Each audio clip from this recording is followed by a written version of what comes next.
Today, let's talk about few government schemes for the agricultural sector. So, the first scheme is Pradhan Mantri Kisan Samman Nidhi Yojana. So, what is there in this particular scheme? एक तो this scheme was launched on 24th of February 2019. 24 फरवरी 2019 को ये scheme launch हुई थी. And this scheme is there to provide the financial help to the farmers. Farmers को 6,000 रुपए प्रति वर्ष दिया जाएगा उनके बैंक अकाउंट्स में 3 भागों में, 3 इंस्टॉलमेंट्स में. और अब तक गवर्नमेंट ये कहती है कि उन्होंने 2.81 लाख करोड़ रुपीस फार्मर्स को भेजे हैं. और कितने फार्मर्स को भेजे हैं? गवर्नमेंट का आंकड़ा कहता है अराउंड 11 करोड़ फार्मर्स को अभी तक इस स्कीम के द्वारा फायदा हुआ है. दूसरी स्कीम है प्रधानमंत्री किसान मानधन योजना. इस पर्टिकुलर स्कीम के अंदर ये कहा गया है कि एक तो ये सितंबर 2019 में लॉन्च हुई थी. इसमें जो स्मॉल एंड मार्जिनल फार्मर्स हैं जिनकी एज 18 से 40 वर्ष के बीच में है, वो हर महीने कुछ बहुत छोटा सा अमाउंट जैसे 55 रुपए से 200 रुपए प्रति माह जमा करा सकते हैं.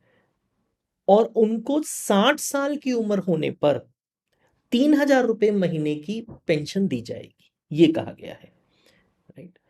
एंड ये स्कीम LIC मैनेज कर रही है. और इस स्कीम में अभी तक कुछ 23 लाख फार्मर्स एनरोल्ड हो चुके हैं. नेक्स्ट स्कीम है प्रधानमंत्री फसल बीमा योजना. इस स्कीम के द्वारा जो गवर्नमेंट है वो एक क्रॉप इंश्योरेंस देना चाह रही है फार्मर्स को. और इस क्रॉप इंश्योरेंस में उनमें जिस भी तरह के रिस्क हैं, नेचुरल रिस्क हैं, प्री सोइंग से लेके पोस्ट हार्वेस्ट के बीच के टाइम का, जितने भी तरह के रिस्क फार्मर्स फेस कर सकते हैं उनके लिए क्रॉप इंश्योरेंस देती है गवर्नमेंट. ये स्कीम 2016 में लॉन्च हुई थी. Next scheme is agricultural infrastructure fund. इस स्कीम के अंदर ये कहा गया है कि ये जो एग्रीकल्चर इंफ्रास्ट्रक्चर फंड है ये आत्मनिर्भर भारत पैकेज के अंडर ही लॉन्च हुआ था. एंड इसका जो मेन एम है it is to improve the agricultural infrastructure. इसमें ये लोन्स प्रोवाइड करते हैं for the post harvest management and community farming projects के लिए. और इसमें इनका एम है कि 2020 से लेके 2025 तक कुछ 1 लाख करोड़ रुपए का जो फंड है वो डिसबर्स होना चाहिए. नेक्स्ट है national bee keeping and honey mission.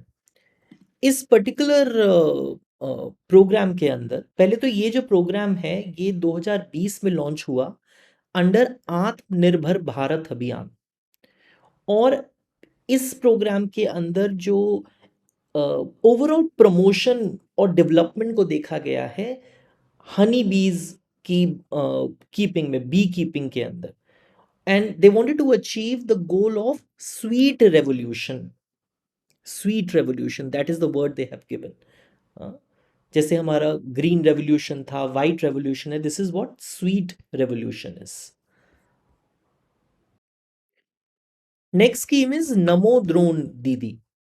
अब इस स्कीम के अंदर ये करा गया है सेंट्रल गवर्नमेंट के द्वारा कि गवर्नमेंट ने एक प्लान अप्रूव करा कि वो ड्रोन्स देंगे to 15,000 women self help groups for farming.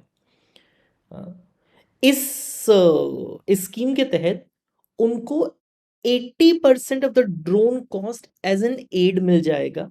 और इसका जो मैक्सिमम अमाउंट है वो 8 लाख रुपए तक होगा. और अगर रेस्ट उनको और चाहिए होगा then they can borrow the rest. और उसमें भी बोरोइंग जो होगी उनको 3% कम पे मिलेगी. So the main idea is that the goal is to help the groups earn more money by renting drones to farmers. ये मेन मकसद है इस स्कीम का. नेक्स्ट स्कीम है राष्ट्रीय कृषि विकास योजना, ट्रांसफॉर्मिंग एग्रीकल्चर. इस स्कीम के अंदर जो सेंट्रल गवर्नमेंट है वो हेल्प कर रही है कि फार्मिंग के लिए इंफ्रास्ट्रक्चर प्रॉपर्ली बिल्डअप हो, उनको बेटर फैसिलिटीज दी जाए फार्मर्स को to grow and sell crops. जो स्टेट्स हैं वो अपने आप से डिसाइड कर सकती हैं कि कौन से प्रोजेक्ट्स को करना है अकॉर्डिंग टू उनके लोकल फार्मर्स की नीड के। एंड जो सेंट्रल गवर्नमेंट है वो पैसा देगी स्टेट्स को to support the farming projects, right. इससे उनका ये कहना है कि जो ओवरऑल फार्मिंग ग्रोथ है, ओवरऑल फार्मिंग इनकम है, वो बढ़ेगी। जो दूसरी स्कीम है वो है सॉइल हेल्थ कार्ड स्कीम। ये 19 फरवरी 2015 को लॉन्च हुई थी और इस स्कीम के द्वारा ये कहा गया है कि जो सॉइल हेल्थ कार्ड है वो एक तरह की इंफॉर्मेशन देगा फार्मर्स को। किस बात के बारे में? कि जो उनकी सॉइल है उसका न्यूट्रिएंट स्टेटस क्या है। और ये सॉइल हेल्थ कार्ड एक तरह की रिकमेंडेशन भी देगा कि क्या डोसेज ऑफ न्यूट्रिएंट्स अप्लाइड होने चाहिए सो दैट उनकी सॉइल की हेल्थ इंप्रूव हो, उसकी फर्टिलिटी इंप्रूव हो। This scheme is based on the local knowledge, और वो जो ये इंडिकेटर्स लिस्ट करते हैं वो farmers can always check without any fancy equipments, ये कहा गया है। Another scheme is per drop more crop. इस स्कीम के द्वारा अ, ये कुछ 2015-2016 में लॉन्च हुई थी and it sort of promotes micro irrigation, जैसे कि ड्रिप इरिगेशन, स्प्रिंकलर सिस्टम्स। वो ये कहते हैं कि ड्रिप इरिगेशन से, स्प्रिंकलर इरिगेशन सिस्टम से अ, एक तो वाटर सेविंग होती है, फर्टिलाइजर का यूसेज थोड़ा सा कम होता है, लेबर एक्सपेंसेस, इनपुट कॉस्ट, ये सब चीज़ें कम होती हैं, राइट। एंड ये वाटर हार्वेस्टिंग को सपोर्ट करता है। एंड गवर्नमेंट ये कहती है that up to 40% of funds are allocated for special interventions in certain states. Next scheme is Paramparagat Krishi विकास योजना। इस स्कीम के द्वारा जो गवर्नमेंट, एक तो ये स्कीम 2015 में लॉन्च हुई थी and this is a part of national mission of sustainable agricultural soil health management program. इस स्कीम के द्वारा जो गवर्नमेंट है वो एंकरेज कर रही है ऑर्गेनिक फार्मिंग को to improve soil fertility, to produce healthy food without chemicals. Then you have national food security mission. National food security mission में ये एम करा गया कि जो rice, wheat, pulses, coarse cereals में क्या है, मेज, बार्ले, जो न्यूट्रिशनल सिरल्स हैं, इनकी प्रोडक्शन को बढ़ाया जाए। कैसे? इनके अंडर जो एरिया है उसको एक्सपैंड करा जाए, इनकी प्रोडक्टिविटी इन्हांस करी जाए, और कुछ डिस्ट्रिक्ट्स आइडेंटिफाई करी गई जहां पे ये होना होगा। 28 स्टेट्स, कुछ डिस्ट्रिक्ट्स हैं जो 28 स्टेट्स की और 2 यूनियन टेरिटरीज की।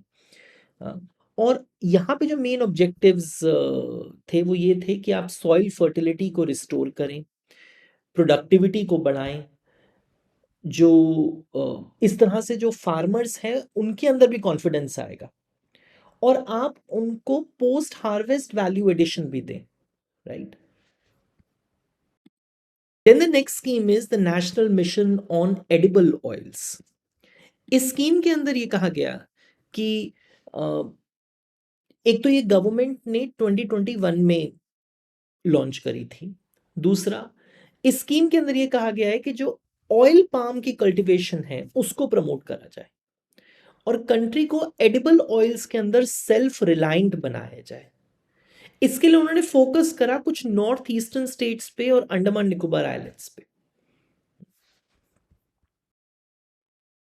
Mission for integrated development of horticulture, ये स्कीम लॉन्च हुई थी 2014-15 में, और जो मेन एम है इस स्कीम का ये है कि जो हॉर्टिकल्चर सेक्टर है वो ओवरऑल ग्रो करे। बहुत सारी क्रॉप्स हैं इसमें, फ्रूट्स, वेजिटेबल्स, स्पाइसेस, फ्लावर्स, सब इसमें इंक्लूडेड है। और जो मेन कंपोनेंट्स हैं वो स्कीम के वो कुछ ऐसे हैं कि कि इस सेक्टर के लिए इंफ्रास्ट्रक्चर डेवलप हो, न्यू ऑर्कार्ड्स बनाए जाएं, ऑर्गेनिक फार्मिंग प्रमोट हो, मैकेनाइजेशन हो और पोस्ट हार्वेस्ट मैनेजमेंट हो. Then you have integrated scheme for agricultural marketing. अब इस स्कीम में ये सपोर्ट करा गया है, ये कहा गया कि हम जो स्टेट गवर्नमेंट्स हैं उनको सपोर्ट करेंगे कि वो एग्रीकल्चरल प्रोड्यूस मार्केटिंग को गवर्न करें प्रॉपरली, और वो मार्केट स्ट्रक्चर्स को इम्प्रूव करें, कैपेसिटी को बिल्ड करें और मार्केट इंफॉर्मेशन को इजीली एक्सेस करवाएं. 2017-18 में नेशनल एग्रीकल्चरल मार्केट स्कीम जो है वो पॉपुलरली नोन करी जाती थी ई नैम के नाम से. हाँ, और ई नैम स्कीम भी अब इसी स्कीम का पार्ट है, ISAM स्कीम का पार्ट है. जो ई नैम स्कीम थी वो एक पूरे इंडिया में इलेक्ट्रॉनिक ट्रेडिंग पोर्टल की तरह से काम करता है, जो जितने भी एग्जिस्टिंग APMCs हैं, APMC मंडीज हैं, उनका एक यूनिफाइड नेशनल मार्केट बनाता है एग्रीकल्चरल कमोडिटीज के लिए. देन यू हैव प्रधानमंत्री कृषि सिंचाई योजना. प्रधानमंत्री कृषि सिंचाई योजना जुलाई 2015 में लॉन्च हुई थी, राइट. और उसके अंदर एक जो मोटो था वो ये था, हर खेत को पानी. सो दैट जो भी इरिगेशन सप्लाई चेन के जो भी पार्ट्स हैं, जैसे कि वाटर रिसोर्सेज, उनका डिस्ट्रीब्यूशन नेटवर्क, वो फार्म लेवल पे कैसे अप्लाई होंगे, वाटर यूज एफिशिएंसी कैसे इम्प्रूव होगी, ये सारे के सारे जो जो पार्ट्स हैं वो प्रधानमंत्री कृषि सिंचाई योजना में आते हैं. And they and micro irrigation भी, जो हमने पहले भी एक स्कीम में बात करी हुई है, is being popularised to ensure per drop more crop. उस स्कीम के बारे में हम ऑलरेडी बात कर चुके हैं, right. So these were a few schemes for the agricultural sector, which I think may be useful to you in your exam. So thank you, Beta.